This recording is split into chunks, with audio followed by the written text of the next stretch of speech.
Kamusta mga ate, kuya, beshi? Si Chari po ito mula sa The Sun, Moon, Stars, PH Tarot. Ipapaalam ko lang po na ito po ay isang general read o pangkahalatang pagbabasa at maaring hindi lahat ay magtugma sa inyong sitwasyon. I-check din nyo ang inyong Moon, Rising at Venus sign.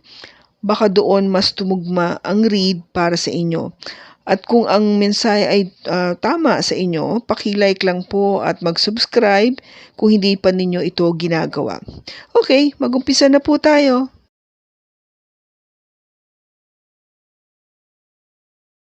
Hello po mga ate, kuya, beshies. Kamusta na po kayo? Dito ulit ako si Chari para gumawa na another reading, and this is for the sign of Sagittarius, Sun, Moon, Rising, and Venus. And of course, welcome po yung mga cross-watchers ni Saji at yung mga bago po nating mga viewers. Tingnan po natin ngayon kung ano yung makuha po natin mensahe para sa'yo, Saji. At sa person mo. I was hurt by you. Okay, so, well, nasaktan ako. Basically, na sinasabi mo dito. Or sinasabi ng person mo. Nasaktan ako. Nasaktan mo ako. Tingnan natin kung ano yung mensahe para sa tarot.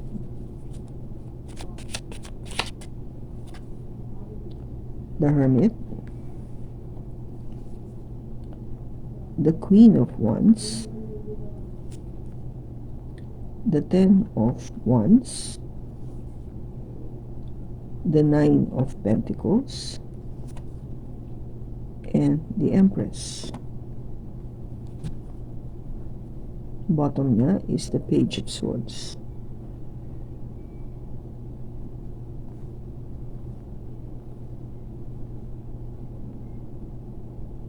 Okay, Saji.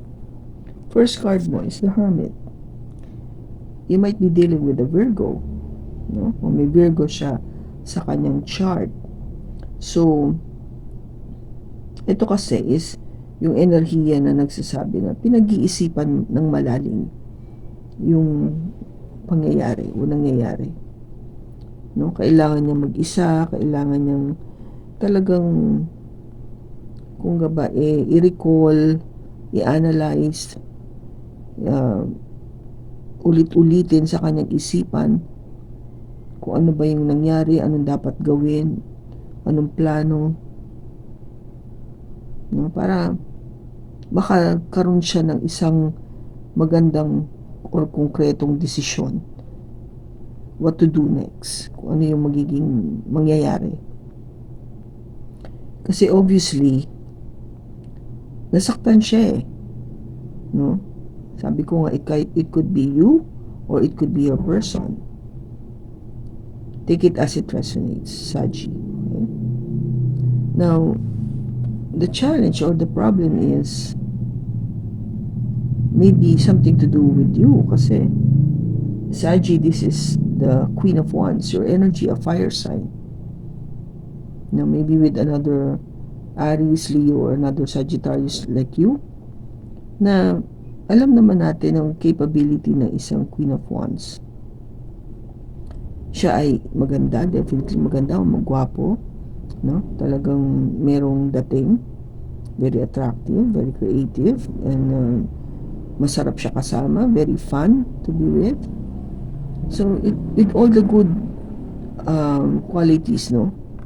Itong person na to, or it could be you, Saji. Sometimes kasi na with all these good characteristics nga, meron part na nagiging negative dun Either we're doing it too much because, by nature, ganun tayo we enjoy doing it. Na minsan, hindi na natin alam na nakakasakit na pala tayo ng damdamin ng ibang tao o yung pinaka malapit sa ating puso. Nasasaktan na natin. Kaya ano ba naging aksyon? Ano nangyari? Nagkaroon na ng sinasabi natin, it's too much. It's getting to be a a burden, no? Magiging pabigat na, mahirap nang bitbitin, mahirap nang ipagpatuloy, no? Kaya ano bang gusto mo? Ibaksak, no? To end it all. Kasi the Ten of Wands is an ending. Pagtatapos ng paghihirap. O yung idea na hindi mo na kaya itong ipagpatuloy pa o dalin. Okay? So, tinatapos mo na siya. Because ang intention mo is just to be independent, focus on yourself, to be more of parang earn more para sa sarili mo. This is basically a single card, no? Sinasabi niya to be single and sufficient sa aking earnings at talagang maging yung mapakita na yung independence ko, no? I don't need anybody to support me. Kaya ko by my own kasi maganda naman yung career ko and wala pa akong problema. Ito yung nagiging maging intention na is mabuti pang mag-isa na lang. Yun yung sinasabi mo dito kasi ayaw mo na masaktan eh. That's the point eh. Sobra na yung, di ba? Ito yung sabi ko sa'yo, sobra na yung pain na naidulot o yung hurt na naidulot. Kaya parang naisip mo, mabuti pang mag-isa na lang ako, maging single na lang ako at mag-focus sa sarili ko. Kumita ng maraming pera para totally independent ako from anyone. And of course, to be the Empress, no? The Empress is having it all, na talagang ito yung nilalapitan, hindi yung siya yung lumalapit, no? Siya talaga yung pine-pursue, siya yung hinahabol-habol.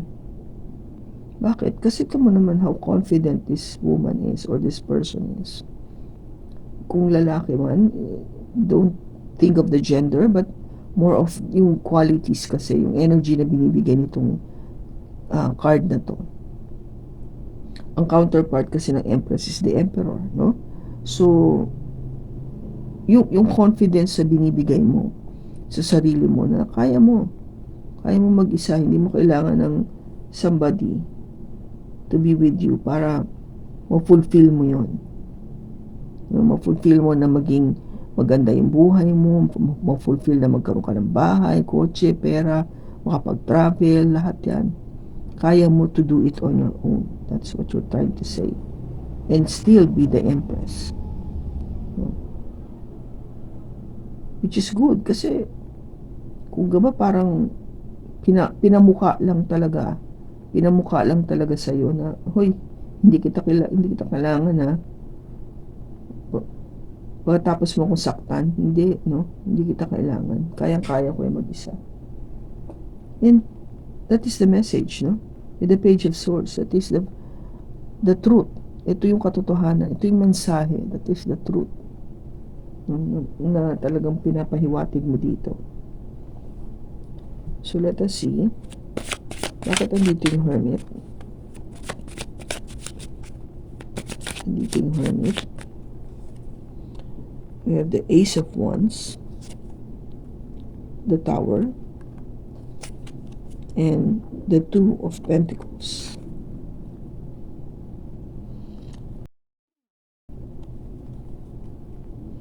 Now, ang pinag-iisipan mo kasi is this new beginning.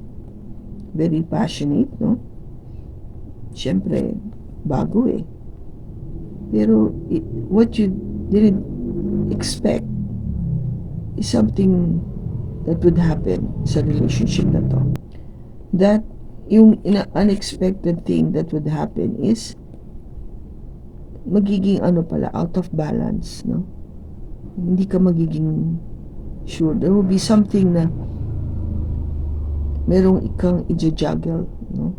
Or something that would be parang pagpipilian sa dalawa. There would be a choice to make, no? Dalawa yan eh. So parang tinitimbang. Take it as it resonates. Okay? Now, the Queen of Wands, bakit andito siya? Bakit andito yung Queen of Wands? We have the Two of Cups, the Four of Cups, and the Wheel of Fortune. Itong Queen of Wands na to,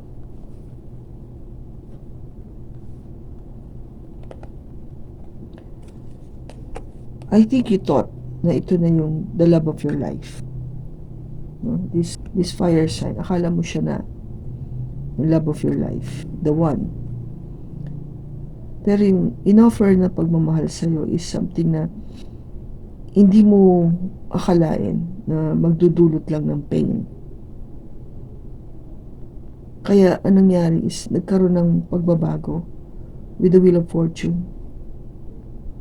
Magbabago yung takbo ng inyong tadhana. Bakit andito yung Ten of Wands?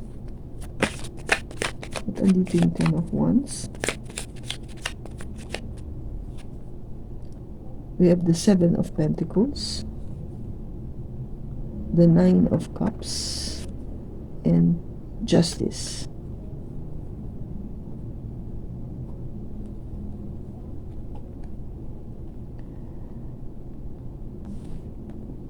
Sabi mo, tama na, hindi ko na to kaya.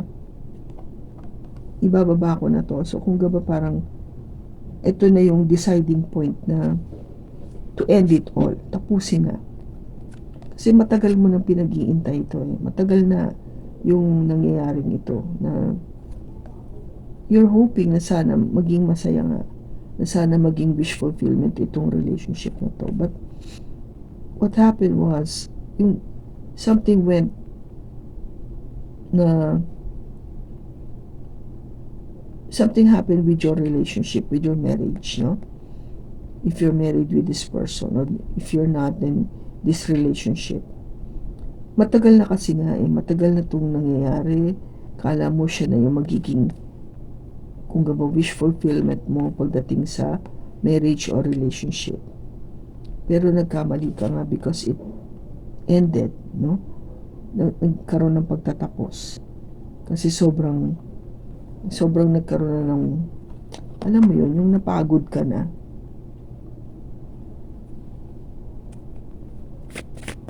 Bakit andito yung Nine of Pentacles?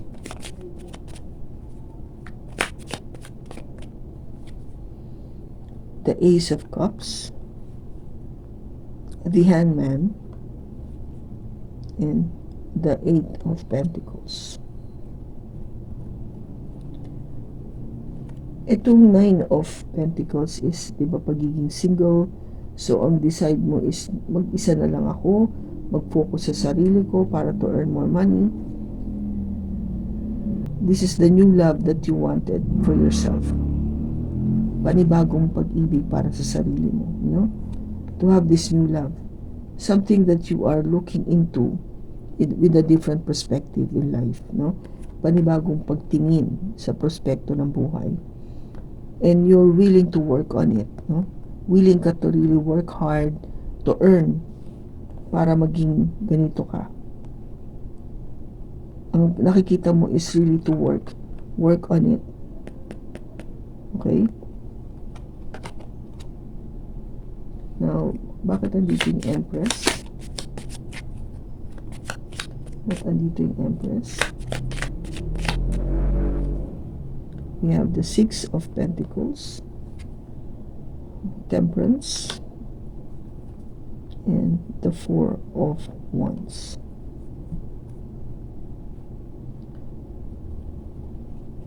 Yung Empress natin, of course, ang gusto niya is equal give and take.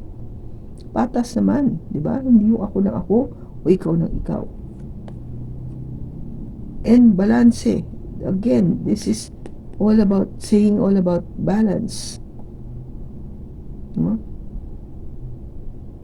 We need to heal, no? Kailangan nating ma-heal yung past na nangyari. Maalis yung hurt feelings para we can move forward to a better relationship. Kasi the Four of Wands is all about marriage, no? Looking into the future na mas masaya kayo. So, being the Empress, of course, ito yung sinasabi ko sa inyo na may high standard kasi itong tao na to. Hindi siya basta-basta, di ba? Meron siyang sinasabi, meron siyang gustong patunayan na kung gusto mo ako makuha or bumalik sa'yo, you have to prove something to me na worth na balikan. At hindi na pwede yung ako lang ng ako, ikaw lang ng ikaw. Kailangan pareho tayo. We have to work on it. Equal give and take. Okay? Hindi pwedeng yung isa lang ang nagbe-benefit, yung isa hindi. So, kailangan patas tayo. Ano yung message for Sachi?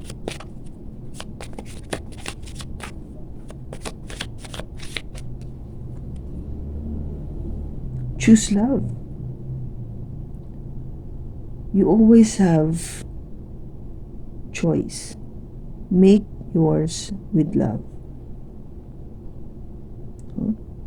Piliin mo ang pagmamahal o pag-ibig. Meron kang choice. No? We are given that free will by God, no? To make that choice para tayo makapili. Ang sinasabi dito is piliin mo yung pagmamahal. Okay?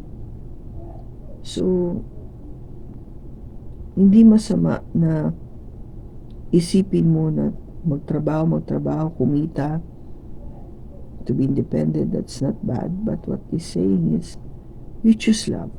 You're doing it, if you wanted to stay single, you're doing it because you love yourself. Mahal mo ang iyong sarili. Okay? But if you decide to go back to this relationship, you're doing it because you love the person, not for any other reason. Okay?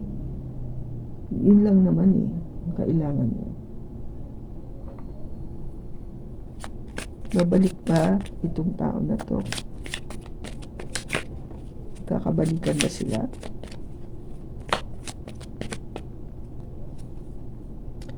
He says yes, but you have to work on it, di ba? Sabi ko sa iyo, pagtatrabahuhan mo. It's the same thing. Ito, 8 of Pentacles. Pagtatrabahuhan yun for you to really work on the relationship. This time, magtatagal na ba?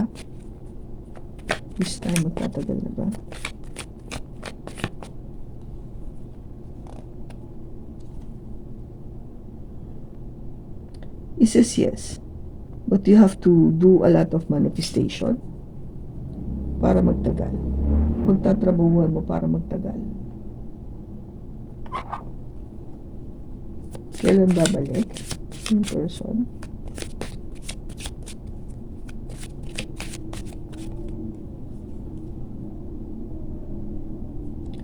He says here, more patience is required. So, pagpasensya muna ngayon. Wala pa. Wala siyang timing na binigay, but ang keyword is patience. No? Maging mapagpasensyoso ka muna. Maybe it would require more time. Considering your first card is a hermit. So, hermit requires more time, no? Para makapag-isip mabuti. Hindi kasi siya yung minamadali. Kanino mang Sagittarius itong nakuha natin na enerhiya, sana nakatulong ito sa iyo ng malaki. Maraming salamat sa pagsama mo sa akin sa pagbasa na to. Sa susunod po muli, ingat ka and God bless.